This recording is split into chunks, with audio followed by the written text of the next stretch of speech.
ذہن میں آیا میری بیٹیاں میری بہنیں وہ ہمیشہ استفسار کی نظر سے میری طرف دیکھا کرتی ہیں کہ ان کے متعلق کیا ذکر ہے۔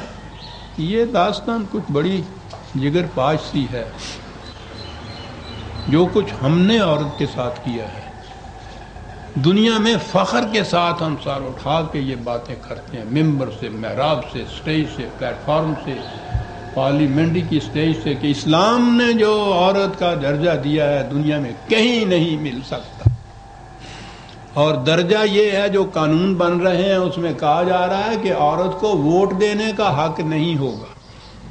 اعلان وہ ہو رہے ہیں، دوسرے اٹھے کہنے لگے نہیں یہ تو بڑا ظلم ہے صاحب، بالکل ہی محروم کر دینا، اس کو آدھے ووٹ کا حق ہوگا۔ دنیا میں آج تک کبھی نہیں سنا کسی نے کہ آدھے ووٹ کا آدھے ووٹ کا حق ہوگا۔ اعلان ہو رہا ہے کہ جو کچھ اسلام نے ان کو دیا ہے دنیا میں کہیں نہیں ملے گا۔ اور وہ تو آپ نے سنا ہی، ابھی آتا ہے وہ قصاص کا قانون جس میں یہ لکھا ہے خون بہا ہوتا ہے نا، بلڈ منی، کوئی مقتول ہو تو اس کے لیے یہ بھی ہوتا ہے کہ قتل عمد اگر نہ ہو، قتل خطا ہو تو اس میں اجازت ہوتی ہے کہ اس کا خون بہا لے کے ورثاء جو ہے وہ معاف کر دیتے ہیں۔ قانون بن رہا ہے کہ اگر وہ مقتول جس کو قتل کیا گیا ہے مرد ہے، اگر اس کا خون بہا 10,000 مقرر ہوا ہے، اگر عورت ہے تو عورت کا خون بہا مرد سے آدھا ہوگا۔ اسلام نے جو مقام ان کو حقوق ادا کیے ہیں دنیا میں کہیں نہیں ملتے، سچی بات ہے، یہ تو دنیا میں کہیں بھی نہیں مل رہے سر۔ میں اتنا عرض کر دوں اپنی بیٹیوں اور بہنوں کی خدمت میں کہ یہ جو آج کل اس کے مقابل میں لہر اٹھی ہے نا عورتوں کے حقوق، وہ عورتیں کہتے ہوئے اصل میں بیویاں ذہن میں ہوتا ہے، خاندوں نے ان کے اوپر جو مظالم ڈھا رکھے ہیں نا ان کے خلاف یہ پروٹیسٹ یا احتجاج ہوتا ہے کہ یہ حقوق ان کو ملنے چاہیے۔ یہ ٹھیک ہے بیوی ہونے کی حیثیت سے اگر کوئی زیادتی ہوتی ہے تو اپنا حق جو ہے اس کو، لیکن عورت ہونے کی حیثیت سے مردوں سے کہنا، ہمارے عورت ہونے کی حیثیت سے میں کہہ رہا ہوں، سوچ لیجئے اس کو کیا میں کہہ رہا ہوں، عورت ہونے کی حیثیت سے اٹھ کے مردوں سے کہنا کہ تم ہمارے حقوق دو، یہ کون ہوتے ہیں حقوق دینے والے؟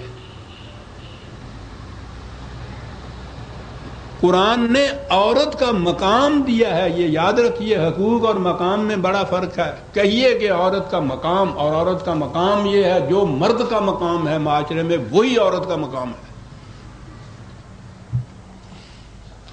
قرآن کی روح سے یہ دو الگ الگ اسپائسی یہ جنسیں نہیں ہیں، جیسے انسان اور بیل دو الگ ہوتے ہیں۔ قرآن نے جو کچھ الناس کہہ کے کہا ہے، انسانوں سے مخاطب ہو کر کہا ہے، مرد اور عورت دونوں شامل ہیں۔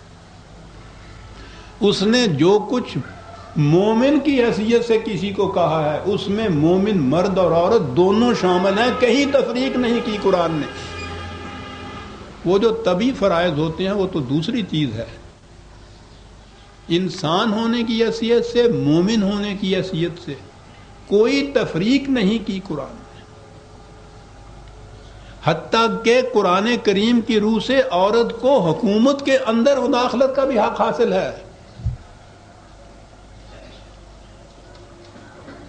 جو فریضہ حکومت کا مردوں کے لیے قرآن نے بتایا ہے، بیان انہی الفاظ میں عورتوں کے لیے بتایا ہے۔ یہ ہے وہ جو اعلان ہم کر سکتے ہیں، قرآن نے جو کچھ دیا۔ یہ ان کے اسلام کی بات نہ کرو، آپ کو معلوم نہیں یہ اسلام کا کس زمانے کا بنا ہوا ہے۔ میں پہلے یہ عرض کر دوں کہ نبی اکرم صلی اللہ علیہ وسلم کے زمانے میں عورت وہ جو مرد کے خلاف کوئی شکایت ہو سکتی ہے اس کے لیے قرآن کریم میں یہ بات غور سے سننے کی ہے میری بیٹیوں میری بہنوں۔ قرآن کریم کے اندر ایک سورت کا نام ہے سورہ مجادلہ، 58 سورت مجادلہ۔ وہ مجادلہ کیا ہے؟ قد سمع اللہ قول التی تجادلک فی زوجہا وتشتکی الی اللہ۔ اے رسول، ہم اس عورت کی باتیں سن رہے تھے، خدا کہہ رہا ہے، اللہ اکبر،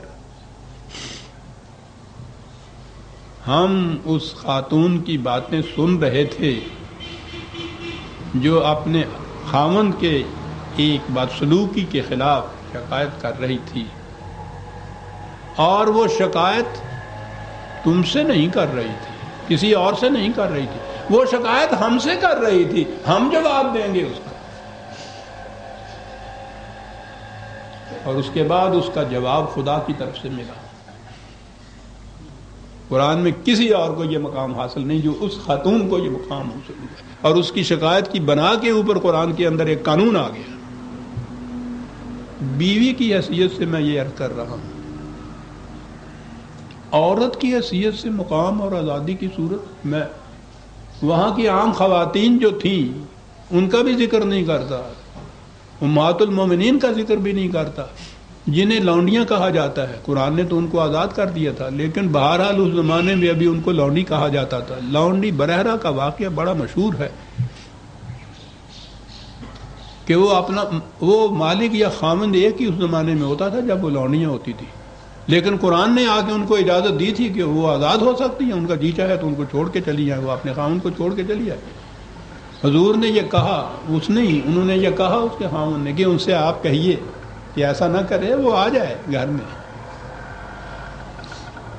آپ نے بھی راستہ چلتے ہوئے اس سے کہا کہ براہ راست چلی جاؤ اپنے خامند کے۔ آپ سوچئے یہ کہنے والا کون ہے؟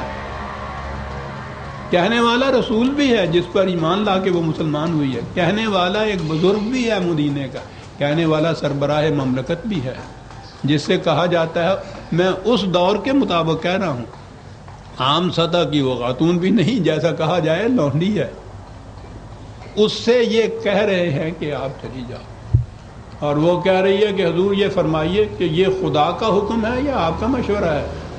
اللہ اکبر۔ کہا کہ نہیں بیٹی، یہ خدا کا مشورہ نہیں، یہ خدا کا حکم نہیں، میرا مشورہ ہے۔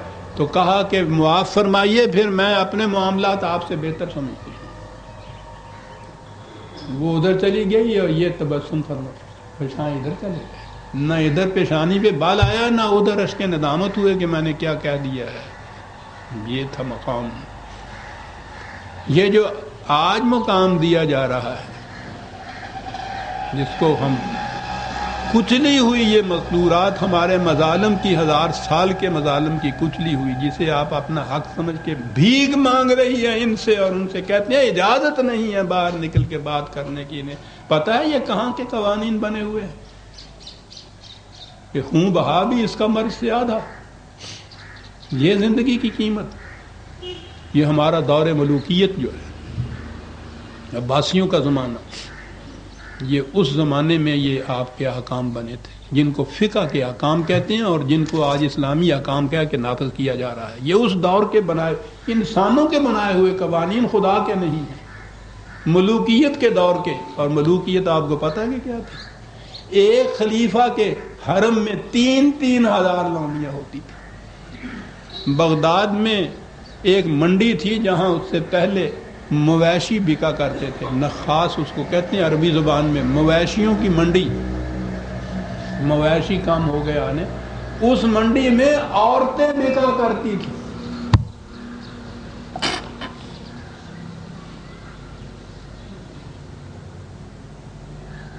اس دور کے یہ احکام بنے ہوئے۔